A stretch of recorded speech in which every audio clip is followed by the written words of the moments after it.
Hi friends. It's been a while. The last video that I did other videos, but the last video I actually posted was my, oh my god. If anyone knows how to fix their mascara from smudging under their eyes, please let me know.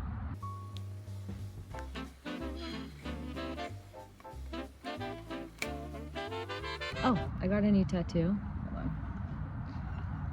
It's honestly, I think it's my favorite. I'm quite obsessed with it. I literally am constantly staring at it. It's also the most visible one from my point of view. Like, I'm always looking at it. And I think I'm gonna get another one soon. My friend Gwen did this and it's so pretty. And it's a stick and book.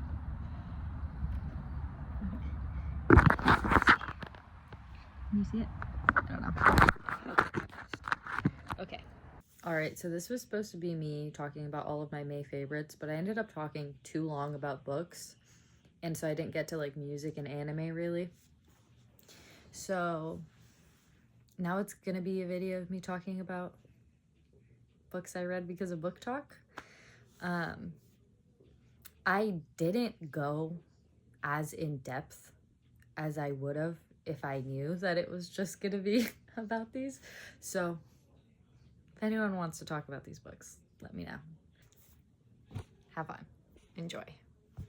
I have had a strange May where I had a great time. I had a lot of fun stuff at the beginning of the month, and I don't know what happened, but it's like my soul left my body for the rest of the month. I had a very, very, very weird May, first week of June.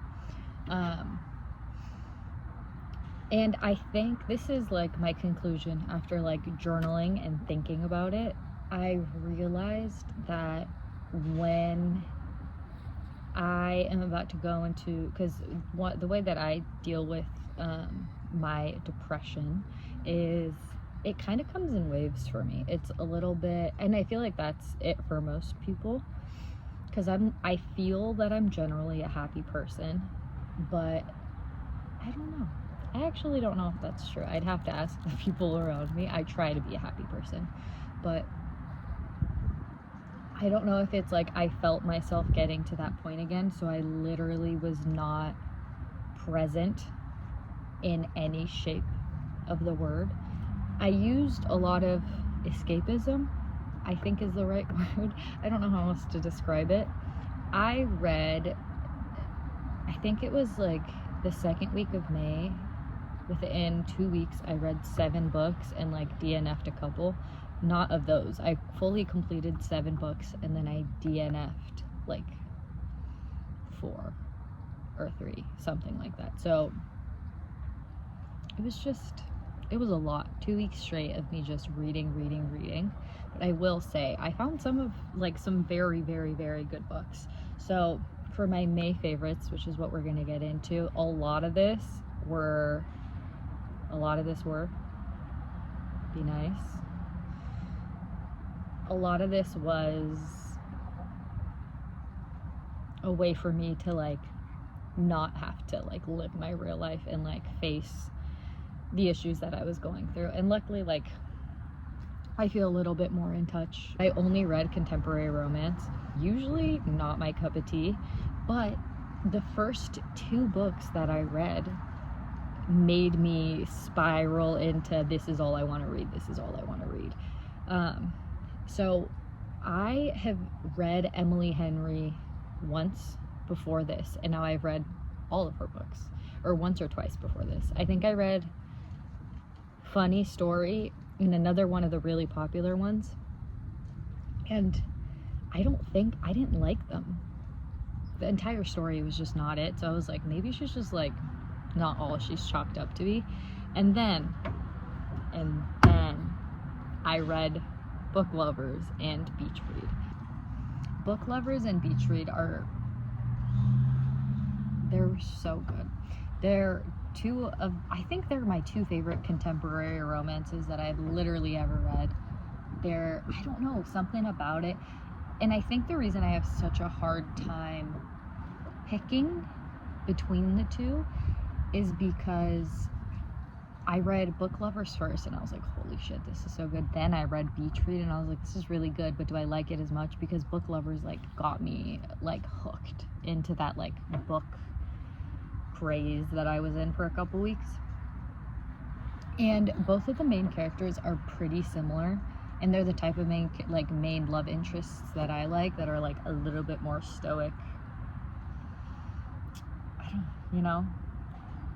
A little bit more stoic. They're both kind of enemies to lovers, but not, like, at all. They just, like, didn't get off on the right foot. I think I enjoyed Beach Read's, like, tiff a little bit more, because you got a lot more of it. And Book Lovers, you kind of just, in the prologue, you get their first meeting. Oh, spoilers. But in the prologue, you get their first meeting. And it's just, like, not a great meeting. But then almost as soon as, like, other stuff happens and they see each other again after a long time, they kind of, like, instantly are like, does that make sense? I don't know if I'm explaining this right. And then Beach Read is, I like that you're getting more flashbacks, because they kind of tease it. I don't know. I just like the beginning of their relationship a little bit more, even though I loved the Book Lovers banter. I thought it was really funny. I was, like, kicking my feet. I was like, oh my God. I'm trying to get my sister to read it. I started literally physically, so she works from home. So if I was off, I would sit on the floor of her office and I'd physically read it to her. And then when I'd get tired, I'd play the audio. But we haven't finished. We're still, I think we're literally, like, chapter 3, because it takes, I don't know, I'm not the best talker. So actually, I'm a great fucking talker. I can talk everyone's ear off. But, like, reading things, I want to get better at it. And so I'm glad that I do that. But still. Okay.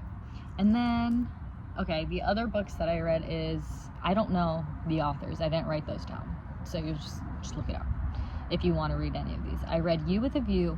It was very cute. I don't know if I liked it as much as, it was, like, a little bit more enemies or, like, rivals to lovers. There was, like, a little bit more of it. It lasted a little bit long. Actually, I really did like that book. I liked it. Okay, that would be, like, a third. Then I read a two-booker. It was Better Than the Movies and Nothing Like the Movies. I have a love-hate relationship with these books.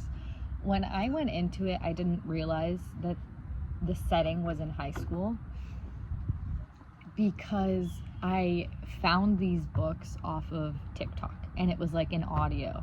And if you've read these books, like, you know what audio I'm talking about. And it's nothing, like, crazy, because they're both YA, so, like, nothing super spicy, which I enjoy. I don't love reading smut. I'll be honest, when it is in books, I'll just, like, skim it, because I don't know, maybe I'm just, like, a fucking prude or something, but I just get like, oh, like, I don't want to read that right now. I don't know. For me, sometimes it can be too much. Sometimes it is tasteful, but I don't know. It's just, like, not my favorite. Like, I don't care for it. I don't need it in a book, if that makes sense. I'm just like, okay. Like, if it's there, it's there. I'll skim it, but I'm not eating that shit up. Or whatever, who cares? Not my thing. Kill me. Don't. Thanks. Okay, so I read Better Than the Movies and Nothing Like the Movies. But I initially hated these. When I was reading Better Than the Movies, I don't even remember the main girl's name anymore, but I couldn't fucking stand her. She was so annoying. But she's in high school, and I look back at my high school self, and I'm like, girl, what the? It's just, she was really fucking annoying. And, like, the one thing that I didn't like from book 1 to book 2 was, in book 1, she, like, one of the main issues that she had was, like, she idealized romance so much, where it was like she wanted everything to be like she was in a rom-com. And I understand that she tied it with her grief with losing her mom, and her mom was, like, a producer, and she did, like, romance stuff, and so she tied a lot of it to that. And I understand, especially, like, when you're at that age, I get it. I understand. Like, I could see where she was coming from, and I felt for her, but she was really fucking annoying. And that's, like, one thing that I have a hard time with, is when the FMC is just, like, I can't even, like, I wouldn't be friends with this girl. If I can't even imagine being friends with the FMC, I'm like, how am I? It was just very frustrating. She would get very, very, very, very, she would do stupid shit that I recognize. I'm a 24-year-old woman, and this girl is like, what, 16, 17. And, oh my god, I feel like I'm slicing this up very, very crazily. But, yeah, some of her actions, I was just like, I can't deal. And then shit started getting good. Because it's like when she's realizing things, you know?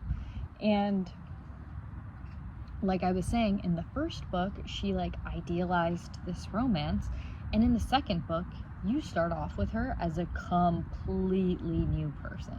And I said it, I'm a different human than I was fucking 5 minutes ago.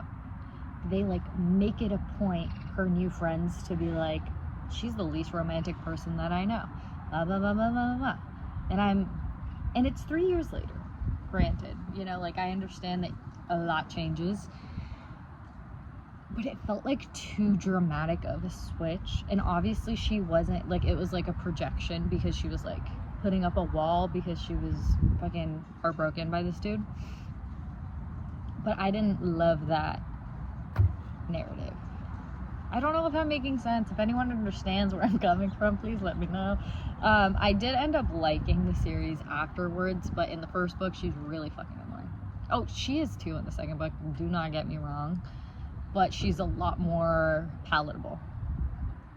Okay, and then I read another Emily Henry book. I read People We Met on Vacation for the first time. I liked it. It wasn't my favorite. I think it's like third, I think. And then I'm in the middle of reading the newest one. It's like currently DNF'd, but not permanently. I'll tell you the ones that it's the Big Beautiful Life is the newer one. I really did like People We Meet on Vacation. It was just a good read, if that makes sense. It wasn't like a, wow, I'm probably gonna reread this, like Book Lovers and Beach Read, but it's like, that was a good book. I really enjoyed that. Maybe in a couple years when I forget everything, I'll read it again, you know? But I started Big Beautiful Life, I'm pretty sure it's the newest Emily Henry book. I haven't finished it, but I am in the middle of watching Black Clover and Fire Force. So, priorities currently, anime. It switched real quick. But okay, the books that I did DNF for good, open, close, shut, throw it out the door. I DNF'd a book within the first fucking chapter. It's called By a Thread, and it starts off with the main guy's POV. The way that he talks about women, I could not, like, it grosses me out. It was like too much, and it felt so like icky, because I'm like reading this to get away from real world shit, and I felt fucking degraded, and I'm reading a goddamn book. It was crazy. I like could not hang. I could not do it. I think I got a chapter and a half in, and I was like, disgusting. It's just not my thing. If you like that, for sure.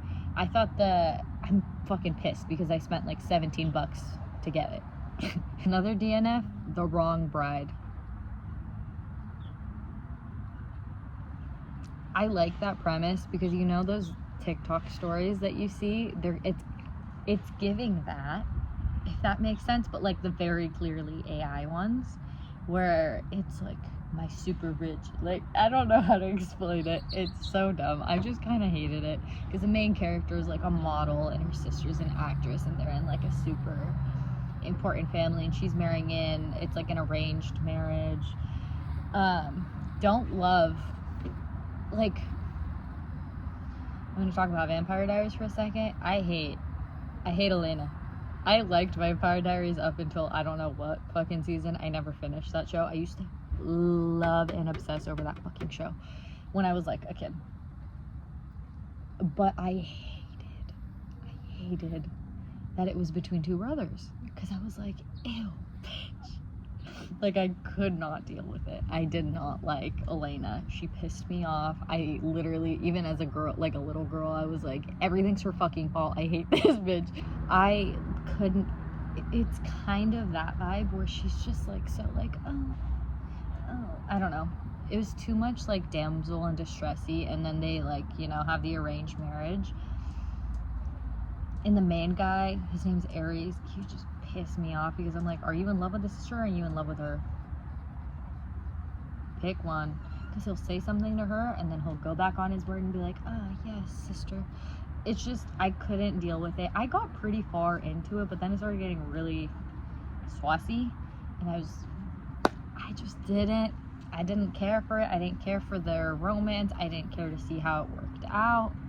I hated the sister too. Like, there's not one character that I fucking liked in the entire book. And so I got to one point where I'm like, how worth it is this? And maybe one day I'll finish it just for shits and gigs, but I hated it. I hated it. I like would hate read it. And why am I wasting my time doing that? I got so much to do. The Unhoneymooners. So, I am a Mexican woman. And the main character is Mexican. And I don't know if I'm in the wrong for this, but it just felt like the aspects, I mean, I guess not. I don't know. Like, I didn't love the way that the culture was represented in the book. It felt a little bit stereotypical, in my opinion. There's just certain things that I was just like, like what? You know? It wasn't by any means like offensive. I don't know. I just didn't love it. I didn't love it. And that's okay. Wasn't my cup of tea. How to End a Love Story. Didn't love that one either. Actually, I didn't hate it. I kind of liked it, but I just did not. I got to like the third act, and I just didn't care about the characters. I don't know. It just, I feel like at that point I was like, ugh, you can't do this. I think that's it. I think I need to shut the fuck up, to be honest. I've been talking for a really long time. And I think I dove into most of my books. Last but not least, favorite songs this month. I have quite a few this time. I only have eyes. Okay, it's a big romance month for me, clearly, with the whole contemporary romance. I was in the romantic mood. But I Only Have Eyes for You by the Flamingos. Everyone knows that song. Everyone loves it. It's great. And then Be My Baby, the Ronettes. What else do I need to say? Kiss Me, Sixpence and None the Richer. Everyone knows that song. Everyone loves it. You watch a 2000s rom-com, it's there. We Belong Together, not Mariah Carey. Richie Valens. I don't know how to pronounce it. Richie Valens. Love him. 10 out of 10. And then my last one, 2010's hit. Stolen Dance, Milky Chance. That rhymes. Stolen Dance, Milky Chance. I like that. Okay, those are my songs. If you don't know any of these songs, we'll read them. I'm gonna start linking my Spotify, because I love my music. I think I have great music taste. I have a wide variety of music taste. I've been talking for far too long. This video is literally going to be half an hour if I don't shut the fuck up. So, have a wonderful day. And remember, my friends, no one is illegal on stolen land. Peace and love.